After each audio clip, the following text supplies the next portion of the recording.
And just, I think, one final look this hour at some useful tips, hopefully, this Tuesday. Those gardening tips, of course. Now, about your last time this time of year to get those young chrysanthemums planted out. And, of course, you raise from cuttings. Remember to plant them next to a stake, some sort of cane to actually give them something to grow up against. Also, you could be sowing out some dwarf sunflowers in pots. They can make a glorious display. And finally, remember, keep fertilising the shrubs, the hedges. Also, of course, any new potted plants that you've got out there as well.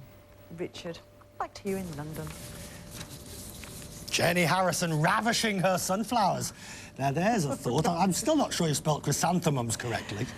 Well, we have to hope so. We have to hope so. I'm fairly certain I've spelt it correctly. I think you have as well. I was just wanting to give you a bit of a shiver this morning. All right, plenty of mums on the mantelpiece. All right, Jenny, thanks, Jenny Harrison at the Weather Centre. In just a moment, the shops are full of summer fashions, just as Jenny's been saying. The weather has been glorious. The question is whether retailers will be cashing in. We'll be looking at the trends, particularly when the US dollar has taken such a tumble. That in a moment.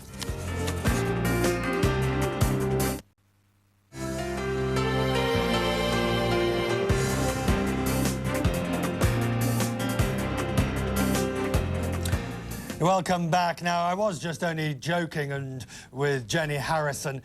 She, of course, had spelt chrysanthemums correctly. Just thought I'd mention that, just in case you thought that she may have got it wrong, but she had spelt it rightly. And Jenny has also confirmed the weather report that Europe is basking in some summery sunshine. For retailers, the warmer weather brings the sound of ringing cash registers. But recent data out from the United States showed that retail sales actually cooled last month, and this looks set to repeat itself in the UK. So the question, of course, is, as we arrive at the summer season, the summer travelling season, can the summer heat reverse the trend and bring the shoppers out? Nicki Wood is with me. She is the author of a book called The London Shopping Companion, Nicki Pendleton Wood. It's a personal guide to shopping in London for everyone's pocketbook. Nicki, the idea that Americans are going abroad at the moment, whether it be to London, to Paris, to Rome, we all seem to think that things have got too expensive for Americans. Oh, I don't think that's true.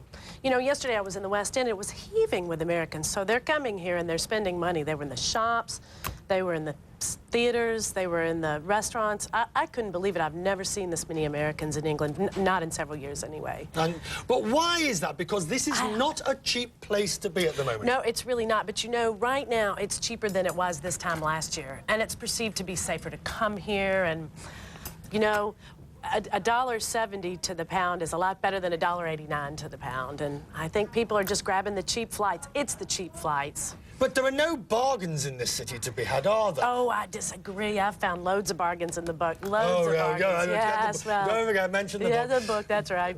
But at the end of the day, Americans still have this fear of travelling abroad, which is taking a serious impact on many economies, like in the UK, like in France, like in Italy or Germany. You know, I have to say, though, from what I saw yesterday, that's reversing itself. And you can't just say it's the nice weather, either, because when all those people bought their tickets, the forecast wasn't as good as it is now. So they're coming and they're spending, and they're spending. Why? Because who can resist England?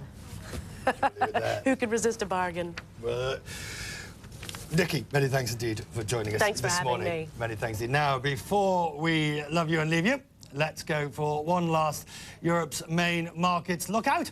And Malika Kapoor is at the London Stock Exchange with the final details. And Nicki says that they are spending, that the economies are... that there are bargains out there. I can't say I've found any. If you do, Richard, let me know and keep a copy of that book for me, definitely. But meantime, let me tell you about the markets. And as we saw earlier, these markets did open in positive territory this morning. And we are seeing quite a nice little rebound here in the European markets, all of them quite firmly in positive territory at the moment. But many analysts are saying it's still a little bit too early to get excited about these gains we are seeing in the markets. There is still a fair amount of caution and concern in these markets, and traders and investors are still a little bit nervous about the current geopolitical situation. They are quite concerned about the situation in Iraq, in the Middle East. They're also nervous about oil prices. Even though oil prices have slipped a little bit today, they are still quite high. It's still holding above $41 a barrel. And that is, of course, keeping a lid on the gains in these markets. A quick look at the Eurotop 300. It's up about a third of 1% today. This market, of course, this broader market is recovering from the lows that it hit yesterday. It hit its lowest level for 2004 on Monday. And a very quick look at the Bombay Sensex at the Indian market. Now, this market, of course, stumbled quite sharply yesterday. It fell as much as 15 to 16% during the session yesterday, closing down 11% on fears that the new government led by the Congress party and its left-wing allies may not be as market-friendly as the earlier BJP government was. But we are seeing a good comeback in the Indian market, and its stock and the Bombay Sensex is up more than 4% at the moment. Richard, back to you. All right, we will leave it there. The market is coming back. It's still got about another, at least another 7% to claw itself back, but early days. And who knows, after Sonia Gandhi has finally met the president and got the new government. Malika Kapoor with the market there. And that is CNN's Business International. I'll have the world news headlines in a moment, and that's followed by Larry King live. Otherwise, I hope you are enjoying some sort of summer weather, and if you're in the southern hemisphere, that your winter weather is not as grim as it might be, because whatever you're up to in the hours ahead, I hope it's profitable, and please make time for us tomorrow.